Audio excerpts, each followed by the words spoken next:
Grace, you have your hand up. Do you need something?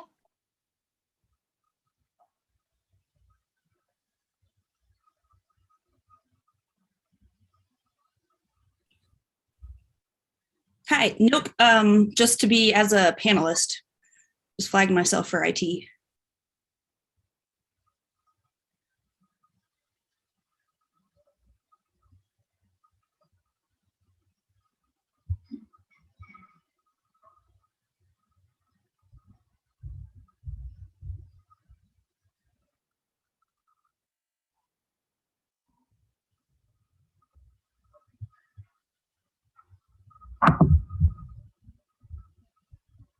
All right, I think we have most of us here today. I'd like to call the Cunningham Township Board special meeting for Monday, November 29th to order. Would the clerk please call the roll?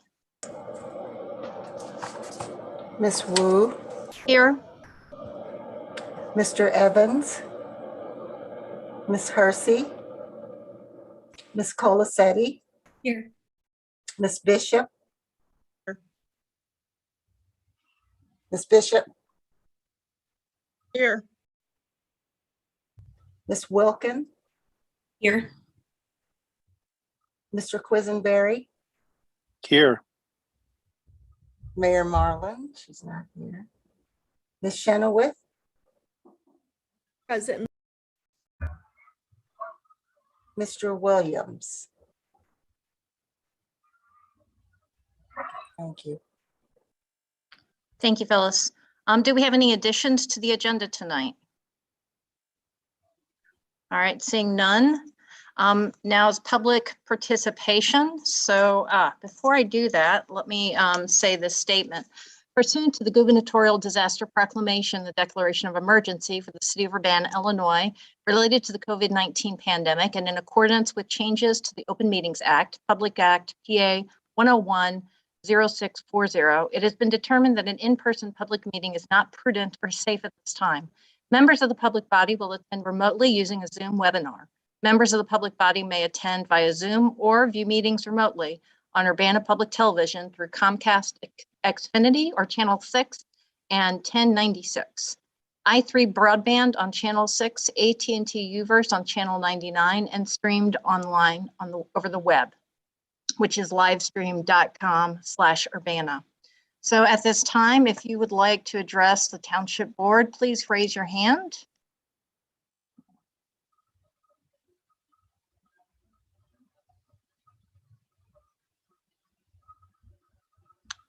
All right, I'd ask if any of the Township Board members have received email input that people specifically asked them to say. Okay, reports of officers. Do you want to wait, Danielle, until we get to the items, or would you like to just start off and report? Sure, I can wait until the items. I just wanted to give the opportunity for Melissa Cartwright, who is an attendee, if she could be promoted as a panelist, and then she can speak up if I think Kim Stanthorpe was also planning on joining us. So they are both representatives of See You at Home. So, yep, I see that Melissa has been promoted as a panelist so that she can speak. Otherwise, I'll just present at the item.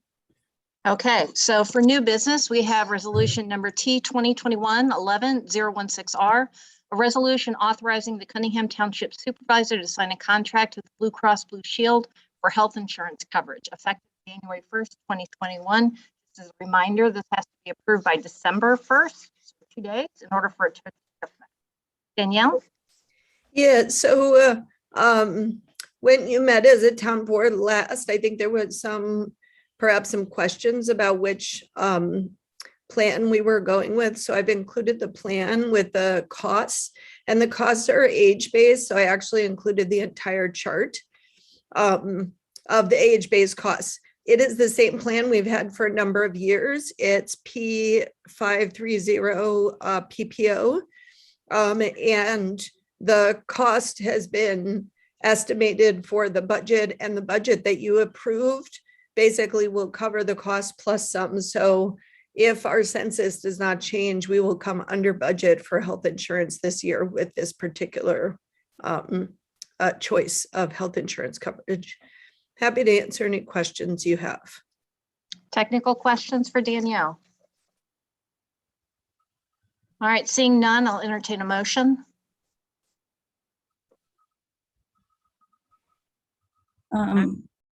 Go for it, Chandra. I move to approve resolution number T-2021-11-016R, a resolution authorizing the Cunningham Township Supervisor to sign a contract with Blue Cross Blue Shield for health insurance coverage effective January 1, 2022, I assume. I'll second. All right, moved by Town Board Bishop, seconded by Town Board Quisenberry. Discussion. Just want to make sure that the resolution has the right date on it. I did not. Nope, it does. It's just the memo that doesn't have the right date. All right, will the clerk please call the roll? Oh, do you have a question, James? No, I just wanted to thank Danielle for the additional details. I think if we had had that a couple weeks ago, this could have moved a little bit faster, and sorry for the delay. All right, with that, would the clerk please call the roll? Ms. Wu, Yes. Ms. Colacetti, Yes. Ms. Bishop, Yes. Ms. Wilkin, Yes. Mr. Quisenberry. Yes. All right, that passes. Thank you. Next up is resolution number T 2021-11-018R, resolution authorizing the Cunningham Township Supervisor to sign an agreement with See You at Home for inclusive emergency shelter. Danielle? Yeah, so thank you. I'm excited to announce that after much discussion about how to address the homeless population that's actively unsheltered, See You at Home, which is a longstanding partner, has come forward to offer to fill that gap. We are currently working with about 25 street homeless individuals at Township who are at risk of freezing. We also work with another 20 to 30 individuals who are experiencing episodes of lack of shelter who are also at risk. And as I have reported to the town board in the past, See You at Home made a shift this summer towards becoming a dry shelter, and that has left a gap of services in our community. That shift came as a result of some safety concerns. And we at Township also saw increase in safety concerns and escalation, so I can relate to that concern. We essentially have been the continuum of service providers, the homeless, of which See You at Home and Cunningham Township, City of Urbana, and others are a member, put out a request for proposals to operate what we call damp or inclusive shelter services for folks regardless of their status in terms of substance abuse or severe mental health issues. So there were several organizations that responded, is my understanding, although I don't serve on the executive committee and we haven't gotten a full report. But See You at Home had the only proposal to meet the need in time for winter. Before that proposal was ever submitted, they approached Cunningham Township as a partner, and we've been working over the last 5 weeks or so to jointly draft the proposed MOU that is before you. It's my understanding that it's supported by the See You at Home board. And it essentially establishes 2 damp shelters, damp DAMP shelters, one for men and one for women at locations close to See You at Home's current location. I think there's still some work in terms of finalizing those locations. And they would have at least 1 security personnel and 1 social worker at those locations. And then there's a number of things that we're requiring in that MOU that have been agreed to. Part of that is shared governance with Cunningham Township representation on the steering committee. And we actually had our first meeting today. It went very well. And I got to be introduced Melissa, who is the new executive director at See You at Home. We also are requiring that there be intakes overnight. The dry shelter doesn't currently have that. But we wanted it to be fully inclusive. If somebody knocks at, they're kicked out of their home, they knock at 3 o'clock in the morning, they would be able to intake. So essentially this would provide services for everyone in the spectrum between does not qualify for CU at home shelter and is not in a state where a mental health or hospitalization is appropriate. So in that span. The third is that they needed to participate in our coordinated entry system and make sure that people are registered. We talked about full inclusivity of LGBTQ individuals without discrimination and with respect for a person's self-identified gender. So people will stay at the location, since it's men and women's shelter separate, that they would stay based on their gender identity and expression, not their sex assigned at birth. I do want to also mention that sometimes there can be specific safety concerns with the LGBTQ population. I serve on a task force of LGBTQ inclusivity and homeless services in our county. And we do have another option as well in case there are safety concerns with shared dormitory style living. And I've discussed that with CU at home as well. So just want to put that out there that both are options for that community. They'd also receive training in housing first and trauma-informed care. And that's actually going to be co-training with our staff and CU at home staff. And that's also an opportunity to build strength and collaboration between our staff members. And we discussed this a while ago, and it was kind of put on hold with the changes at CU at home. But if a family presents at the shelter, which does happen since there really isn't another option in the middle of the night, that family would be basically screened. There is a kind of diversion counseling that we have produced using best practices. And so looking to see if there's friends and families or transportation to stay with someone. And then if there is no other option, then CU at home would help to arrange housing for that person, and it would be paid for by Cunningham Township. So I'm really excited about that piece. It doesn't happen very often, but when it does happen, it's very serious for that family. And especially as it becomes cold, oftentimes we'll see families staying in cars, and we want to avoid that in the winter, obviously. So this has already been budgeted for, so there's no budget amendment that's needed. It would come out of other grants. There's $100,000 we put in that line item, and we've allocated 2 grants, Sola Gracia and Channing Murray Foundation. They're not really grants, they're more like fee for service, and we have an MOU with each of that. Basically, the financial ramifications are that it's $5,000 of reimbursement per month. The inclusive shelter is open, and we would do prorated for prorated months.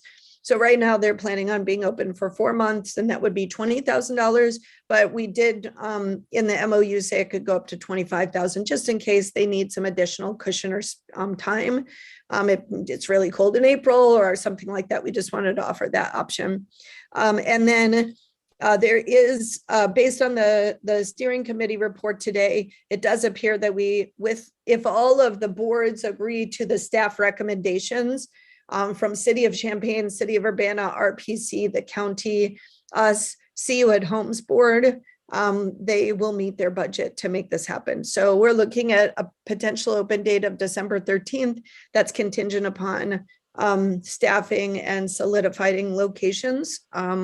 It's a rapidly evolving situation, but we're hoping to pin that down. I do want to give an opportunity for Melissa and Kim to say a few words, and then we'd be happy to take any questions that you have. All right, Melissa and Kim, you have the floor. Thank you. Well, I mean, Danielle just did an absolutely amazing job covering all of that information. So thank you for that. I think we're just really excited to partner with you. I agree the steering committee meeting that we had today was just very encouraging. All the partners are fully invested in terms of funding, but also in terms of taking on leadership roles as needed within that committee, and we just couldn't be more excited, and we're absolutely, as Daniel said, just working really hard to get that December 13th date and make that a reality.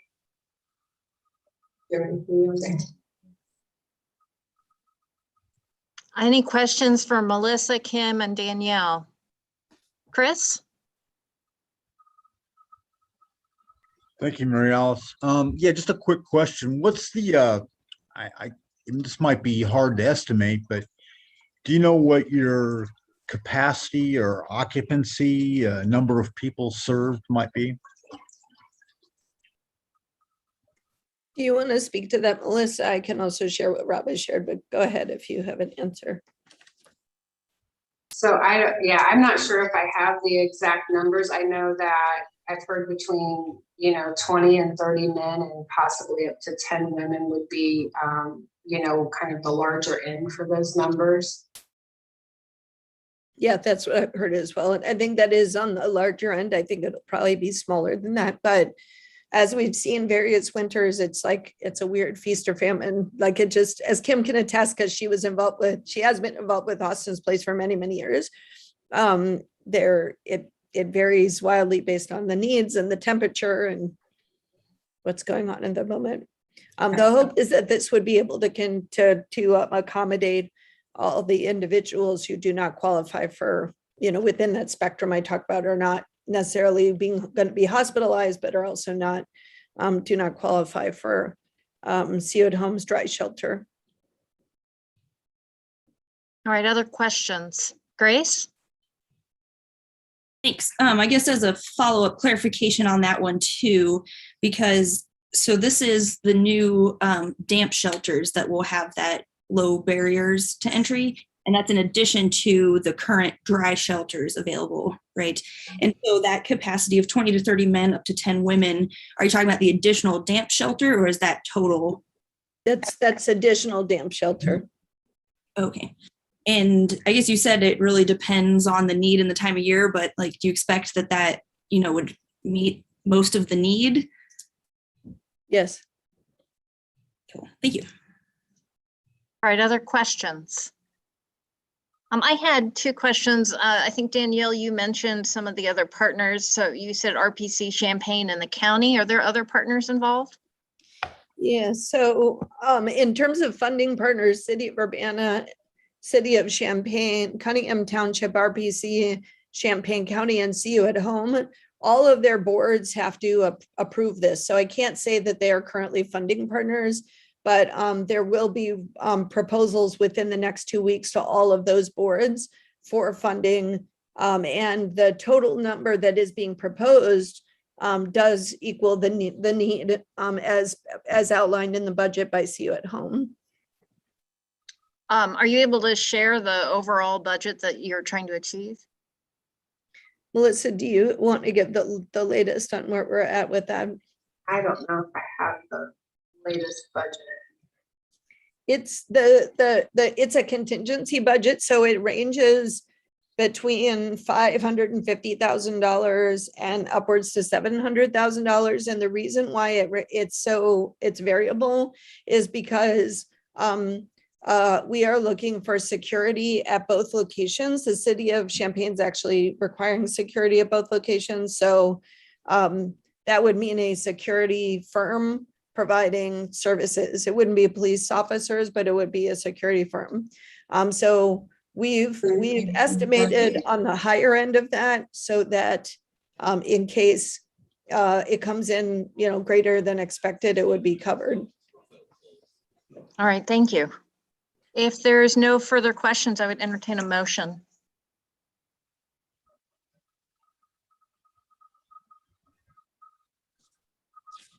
I'll make a motion to approve resolution number T 2021-11-018R, a resolution authorizing the Cunningham Township Supervisor to sign an agreement with CU at Home for inclusive emergency shelter. And All right, moved by Board Member Colacetti and seconded by Board Member Wilkin. Danielle, do you have something to add?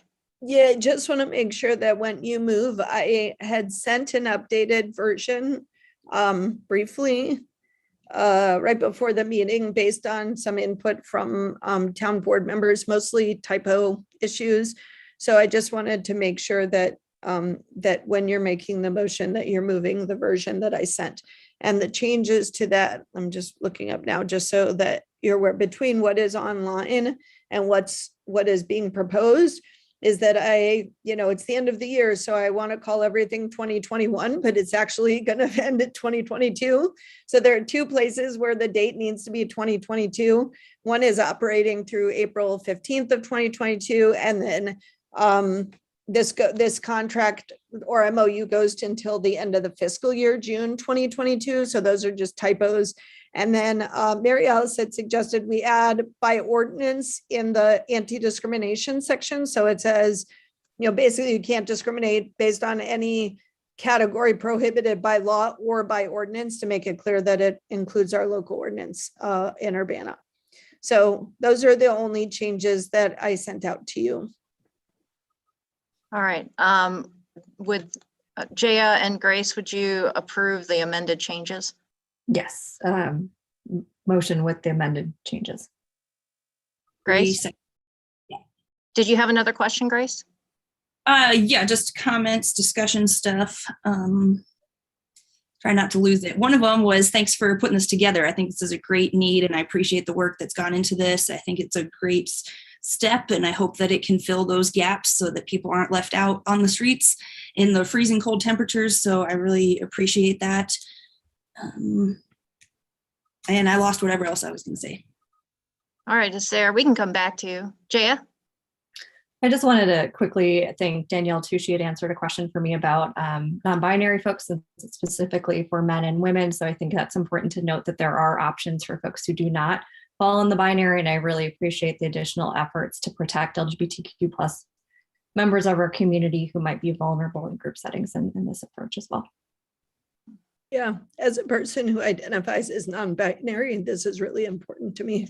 So I would want a shelter if I was in a situation where that I'd want it to be inclusive. It's also the case that it's required by law in the city of Urbana, that it be based, there not be discrimination based on gender identity. And that also is illegal in the state of Illinois. And I was part of a group to fight for that for about 20 years. So it was hard fought to get that inclusivity in the state language.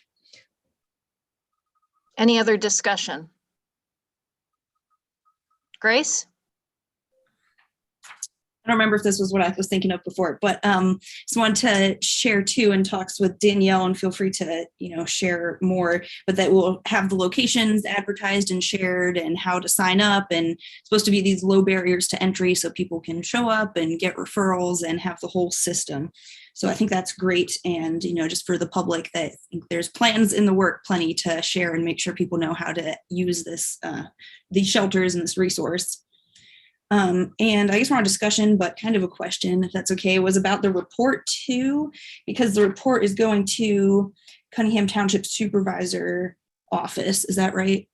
And I guess just wondering if we can have access to some sort of the reporting on that too. Mm-hmm. Yeah, so it's going to go to our committee, which includes all of the funders, and it is going to go to the continuum of service providers of the homeless meeting. If you'd like me to forward that report to the town board, I'd be happy to. And then just on the topic of people knowing about the shelter, we all participate in the 211 system. So as soon as the shelter details are worked out, which they have to go through these various boards, obviously, and finalizing the locations, but then 211 would be updated. And United Way puts out a winter services kind of directory, so to speak.